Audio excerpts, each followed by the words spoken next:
दोस्तों, आज मैं आपके लिए एक सुपर नेचुरल हॉरर फिल्म लाया हूँ जिसका नाम है फॉरगेट मी नॉट। ये मूवी 2009 में रिलीज की गई थी। फिल्म के स्टार्ट में हम एक बच्ची को कब्रिस्तान में किसी से डरकर भागते और रोते हुए देखते हैं। उसके फेस पर स्केरी मेकअप हुआ था। वो अपने घर पहुंचकर जोर जोर से दरवाजा नॉक करने लगती है। तभी उसके पेरेंट्स आते हैं और उसकी ये हालत देखकर घबरा जाते हैं। वो पूछते हैं कि सैंडी क्या हुआ तुम्हें, मगर सैंडी कहती है कि मुझे कुछ याद नहीं। उसके बाद मूवी कट ऑफ होती है और हमें सैंडी का बेडरूम दिखाया जाता है। वो अब बड़ी हो चुकी थी। फिर हम एक लड़की को हॉस्पिटल बेड पर देखते हैं जिसके साथ उसके बचपन की फोटो रखी हुई थी। वो लड़की पार्शियल कोमा स्टेट में थी। नर्स उसको साफ करके उसका गाउन चेंज करती है। दूसरी तरफ सैंडी और उसका भाई एली अपने फ्रेंड टीजे के घर पार्टी में जाने के लिए तैयारी कर रहे होते हैं। उसके बाद हम उनके फ्रेंड्स लेक्स और जेक को देखते हैं। वो दोनों भी बहन भाई थे और जेक सैंडी का बॉयफ्रेंड था। लेक्स और टीजे एक दूसरे के साथ रिलेशन में थे। अगले सीन में हम उनके एक और फ्रेंड चैड को देखते हैं जो कि अपनी गर्लफ्रेंड लैला को चीट कर रहा था। वो सब लोग ग्रेजुएट हुए थे और इसलिए सब फ्रेंड्स ने रात को टीजे के घर पर ग्रेजुएशन पार्टी अरेंज की थी। लेक्स के डैड टीजे को वार्न करते हैं कि तुम्हारा रिजल्ट अच्छा नहीं आया। सैंडी और एली ने बहुत अच्छे ग्रेड्स लिए थे, इसलिए उसके टीचर उसके घर आकर उन्हें कांग्रेट्स करते हैं। उनके पेरेंट्स अपने बच्चों के लिए बहुत प्राउड फील कर रहे थे। टीचर उनको स्टैनफोर्ड में फुल एकेडमिक स्कॉलरशिप देता है जिससे वो दोनों बहुत खुश हो जाते हैं। उसके बाद पार्टी में सब लोग मिलते हैं और बहुत ज्यादा एंजॉय करते हैं। सैंडी सबको बचपन में खेलने वाली एक गेम के बारे में याद करवाती है जो वो लोग ग्रेवयार्ड में खेला करते थे। फिर वो लोग दोबारा वही गेम खेलने का सोचकर ग्रेवयार्ड जाते हैं। गेम के रूल्स थे कि सब लोगों को हाइड एंड सीक की तरह छुपना है और एक बंदा घोस्ट बनकर उनको ढूंढते हुए डराकर आउट करेगा। वहाँ पर अचानक से उनकी एज की एक और लड़की आ जाती है और कहती है कि मुझे भी खेलना है, ये मेरी फेवरेट गेम है। तो वो सब उसे भी गेम में ले लेते हैं। गेम में जो लोग पकड़े जाने थे वो भी घोस्ट बन जाते हैं और एंड पर जो बचेगा वो गेम का विनर होगा। उसके बाद एली पहले घोस्ट बनता है और बाकी सब छुप जाते हैं। वो सबको ढूंढने लगता है। एक एक करके सब पकड़े जाते हैं और एंड पर वही नई लड़की रह जाती है। तो सैंडी उसके पीछे जाती है। वो क्लिफ तक पहुंच जाती है तो सैंडी उसके पास जाकर कहती है कि तुम जीत चुकी हो। वो लड़की सैंडी से पूछती है कि क्या मैं तुम्हें याद हूँ, और फिर वो यू विल कहते हुए नीचे कूद जाती है। तभी बाकी सब वहाँ आते हैं और सैंडी उन्हें उस लड़की के कूदने का बताती है। अगले सीन में पुलिस वहाँ पर इन्वेस्टिगेट कर रही होती है मगर उन्हें नीचे कोई भी डेड बॉडी नहीं मिलती। सैंडी बहुत ज्यादा घबरा चुकी थी। वो सब उसे घर ले जाते हैं। बाकी सबको लगता था कि शायद वो लड़की कोई प्रैंक कर रही है और कहीं छुप गई होगी, इसलिए पुलिस वाले उसे रोकने के लिए वहीं रुक जाते हैं। उसके बाद हमें एक फ्लैशबैक दिखाया जाता है जहाँ पर ग्रेवयार्ड में सैंडी और उसके साथ वो कूदने वाली लड़की दोनों बचपन में ग्रेवयार्ड में वही गेम खेल रही होती हैं। उस बच्ची को एस्थमा का प्रॉब्लम था और वो इनहेलर यूज करती है। सैंडी उससे पूछती है कि तुमने बालों में ये फूल क्यों लगाया हुआ है। वो लड़की बताती है कि इस फूल को फॉरगेट मी नॉट कहते हैं और इन्हें यूजुअली कब्रों पर रखा जाता है ताकि हम एक्सप्रेस कर सकें कि हम अपने मरने वाले प्यारों को भूले नहीं हैं। और वो ये फूल बालों में इसलिए लगाती थी क्योंकि उसने अपने किसी को खोया था। फिर वो बच्ची फ्लावर सैंडी को देती है और दोनों बेस्ट फ्रेंड बन जाती हैं। ये सब सैंडी को याद आ रहा था। अगले सीन में हम चैड और लैला को गाड़ी में देखते हैं। चैड का बिहेवियर थोड़ा अजीब था। वो गाड़ी से उतरकर लैला को बताता है कि मैं तुमसे ब्रेकअप करना चाहता हूँ। लैला को लगता है कि वो हाना की वजह से ऐसा कर रहा है और वो गुस्से में उसकी दी हुई रिंग पानी में फेंक देती है जो कि उसके नेकलेस में थी। चैड उसको वहीं छोड़कर चला जाता है। उसके बाद लैला अपना नेकलेस लेने के लिए लेक के अंदर जाती है तो उसे पानी में एक और लड़की नजर आती है। लैला उसकी तरफ जाती है लेकिन वो लड़की गायब हो चुकी थी। अचानक लैला को उस ग्रेवयार्ड वाली लड़की की डेड बॉडी पानी में नजर आती है जो कि डिमोनिक होकर लैला को अंदर खींच के मार देती है। अगले सीन में हम हाना को सैंडी के घर पर देखते हैं। सैंडी उसे बताती है कि एली तुम्हें लाइक करता है। वो सब फ्रेंड्स कहीं ट्रिप पर जा रहे थे। सैंडी एली को पैकिंग करने का बोलती है। तभी चैड वहाँ पर एक नई लड़की के साथ आता है तो सैंडी उससे लैला को पूछती है जिस पर चैड ऐसे रिएक्ट करता है जैसे वो लैला को जानता ही ना हो। फिर वो सब लोग टीजे का वेट करने लगते हैं क्योंकि उन्हें ट्रिप के लिए निकलना था। दूसरी तरफ टीजे अपनी वर्कशॉप में होता है जहाँ वो अपने फोरमैन पीट से डील करता है और अपनी गर्लफ्रेंड लेक्स के लिए एंगेजमेंट ड्रिंक लेता है। उसके बाद स्मोकिंग करते हुए उसे वहाँ किसी के होने का एहसास होता है मगर वो इग्नोर कर देता है। लेकिन लेकिन कुछ देर बाद कोई दोबारा उधर से गुजरता हुआ नजर आता है। टीजे देखने के लिए जाता है तो वहाँ किसी लड़की का हाथ था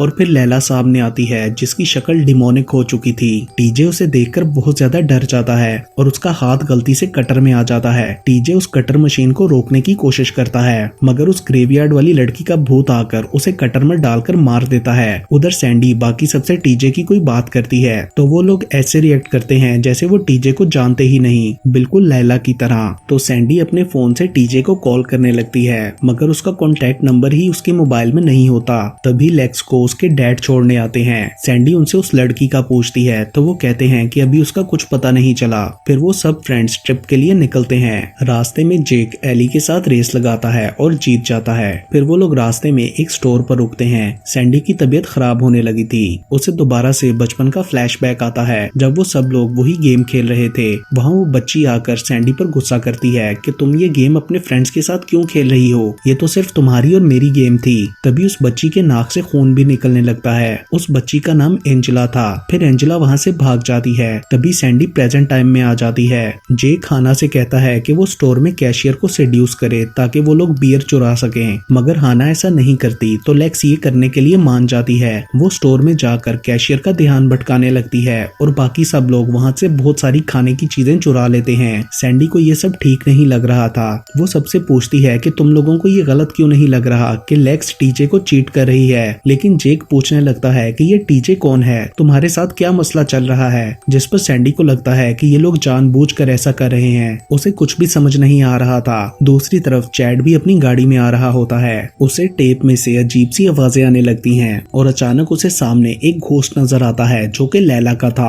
चैड डरकर गाड़ी रोक देता है और फिर उसे टीजे का घोस्ट नजर आता है। चैड देखने के लिए नीचे उतरता है। तभी उसे जेक की कॉल आती है और एक घोस्ट छुपकर उसकी गाड़ी में चला जाता है। जेक से बात करने के बाद चैड वापस गाड़ी में आ जाता है। आगे जाते हुए अचानक से वो घोस्ट चैड का गला दबाने लगता है जिससे आउट ऑफ कंट्रोल होकर गाड़ी का एक्सीडेंट हो जाता है और चैड बुरी तरह जख्मी हो जाता है। तभी उसे उस ग्रेवयार्ड वाली लड़की का भूत नजर आता है और फिर गाड़ी के एक्सप्लोड होने से चैड की मौत हो जाती है। बाकी सब लोग आगे जाने लगते हैं तो वहाँ पर जेक की बाइक नहीं होती।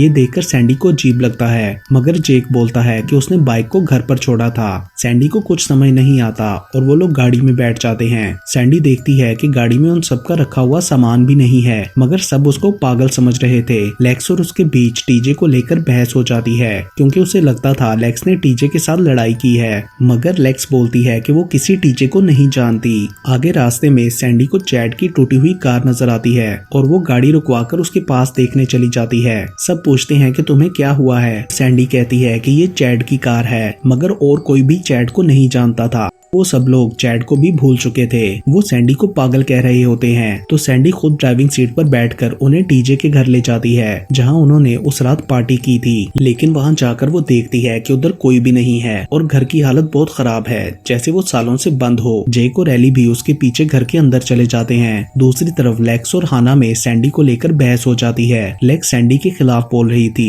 इसलिए हाना को गुस्सा आ जाता है और वो उसे अकेला छोड़कर घर के अंदर चली जाती है। उधर एली को पूल में कोई हाथ नजर आता है। उसे देखने के लिए आगे बढ़ता है और पानी में से ग्लव निकालता है मगर गलती से पूल में गिर जाता है और वो घबरा जाता है। तभी हाना वहां आती है और उसे पूल में से बाहर निकाल लेती है। उधर लेक्स भी हाना के पीछे गाड़ी से उतरती है तो उसे सब मरे हुए फ्रेंड्स के घोस्ट हॉन्ट करने लगते हैं और वो डर कर दरख्तों की तरफ भागने लगती है। बाकी सबको उसकी आवाज आती है और वो लोग उसके पीछे जाते हैं। भागते हुए लेक्स को सब घोस्ट अपने पीछे आते हुए नजर आते हैं और वो डर कर और तेज भागने लगती है। तभी अचानक से वो एक गड्ढे में गिर जाती है। उसके बाकी फ्रेंड्स भी वहां पहुंच जाते हैं और लेक्स उनकी आवाज सुनकर मदद के लिए चिल्लाती है मगर उन तक उसकी आवाज नहीं जाती और तभी गड्ढे में से बहुत से हाथ निकलकर उसे पकड़ लेते हैं। फिर उस ग्रेवयार्ड वाली लड़की का भूत सामने आकर लेक्स को मारने लगता है और गड्ढा भी मिट्टी से भरने लगा था। सैंडी वहां पहुंचकर लेक्स को बचाने की कोशिश करती है मगर लेक्स मिट्टी के अंदर दबकर मर जाती है और सैंडी उसे बचा नहीं पाती।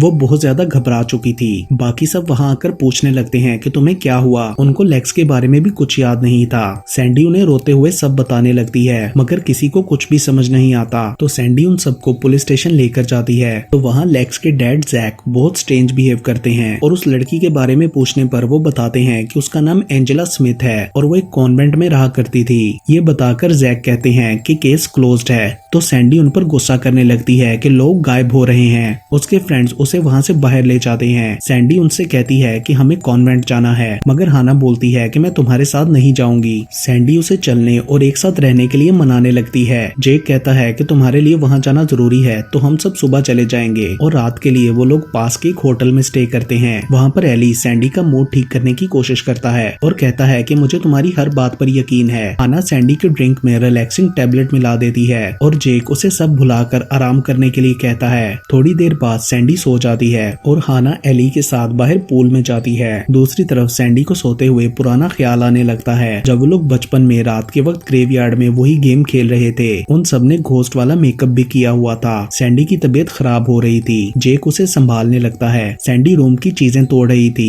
और होश में नहीं थी। जेक से संभालना मुश्किल हो रहा था। तभी एली वहाँ आकर जेक की मदद करता है। हाना भी वहाँ आकर दरवाजा नॉक करती है। अचानक उसे दीवार के पीछे कोई नजर आता है और वो समझती है एली प्रैंक कर रहा है। तभी घोस्ट उसके सामने आ जाता है और वो डरकर भागने लगती है, मगर आगे और भी घोस्ट आ जाते हैं। हाना उससे बचते हुए एक रूम में छुप जाती है जो कि पावर सप्लाई का रूम था। तभी वहाँ उस एंजेला का भूत आ जाता है और वो हाना को इलेक्ट्रिक शॉक देकर मार देती है। दूसरी तरफ सैंडी को होश आता है तो वो जैक से एली के बारे में पूछती है। अचानक से उसके मोबाइल पर एली की कॉल आती है जो कि अब उनके साथ नहीं बल्कि अपने घर पर था और वो हाना के बारे में भी सब कुछ भूल चुका था। सैंडी उसे कॉन्वेंट में मिलने के लिए कहती है। होटल के बाहर जेक की बाइक देखकर सैंडी थोड़ा हैरान होती है और फिर वो दोनों कॉन्वेंट जाते हैं। वहाँ पर वो लोग सिस्टर डोरलेस से मिलकर एंजेला के बारे में पूछते हैं। सिस्टर बताती है कि वो सेंट मैरी हॉस्पिटल में कोमा स्टेट में है। सिस्टर जेक को वहाँ रुकने का कहकर सैंडी को एंजेला के रूम में ले जाती है। वहाँ पर फादर आकर जेक को बॉयज फ्लोर पर ले जाते हैं। एंजेला के बेड के ऊपर एक ड्राइंग लगी हुई थी। नन बताती हैं कि एंजेला के अपने कुछ पावरफुल बिलीफ्स थे और वो कहती हैं कि इंसान किसी चीज पर जितना यकीन रखे उतनी ही वो चीज आहिस्ता आहिस्ता सच होती जाती है। नन के जाने पर सैंडी को वहाँ एंजेला की कुछ ड्राइंग्स मिलती हैं जो कि काफी डिस्टर्बिंग थी। उनमें कोई डिमोनिक एंटिटी दिखाई गई थी। सैंडी नन से पूछती है मगर वो कहती है कि ये एंजेला की नहीं हो सकती। दूसरी तरफ जेक एक बच्चे के साथ खेल रहा होता है कि तभी उसे कोई साया नजर आता है। जेक उसके पीछे जाते हुए एक खाली कमरे में पहुंच जाता है। उधर सैंडी नन से बोलती है कि ये ड्राइंग वाली एंटिटी रियल है और वो जेक की तरफ जाती है। उसे लग रहा था कि जेक के साथ कुछ बुरा होने वाला है। वो जेक वाले रूम तक पहुंच जाती है मगर दरवाजा बंद था। अंदर जेक को सब फ्रेंड्स के घोस्ट नजर आते हैं और फिर एंजेला के घोस्ट के ग्लास तोड़ने से जेक को लग जाता है और उसकी मौत हो जाती है। सैंडी बाहर से उसे मरता हुआ देख रही थी मगर वो उसके लिए कुछ नहीं कर पाती। जब सैंडी दरवाजा खोलकर अंदर जाती है तो वहाँ से सब कुछ गायब हो जाता है, इवन के जेक की डेड बॉडी भी। सैंडी रोने लगती है। तभी नन वहाँ आती है और सैंडी से पूछने लगती है कि तुम कौन हो, जैसे कि नन कभी सैंडी से मिली ही ना हो। सैंडी कॉन्वेंट से बाहर निकल जाती है जहाँ पर एली उसे लेने आया था और उसे जेक के बारे में कुछ भी याद नहीं था। वो सैंडी को संभालने लगता है। तभी फादर और नन आकर उन लोगों पर गुस्सा करते हुए वहाँ से जाने का कहते हैं। रास्ते में एली सैंडी से कहता है कि जो भी मसला है तुम मुझे बताओ, मैं तुम्हारी हर बात पर यकीन करूंगा।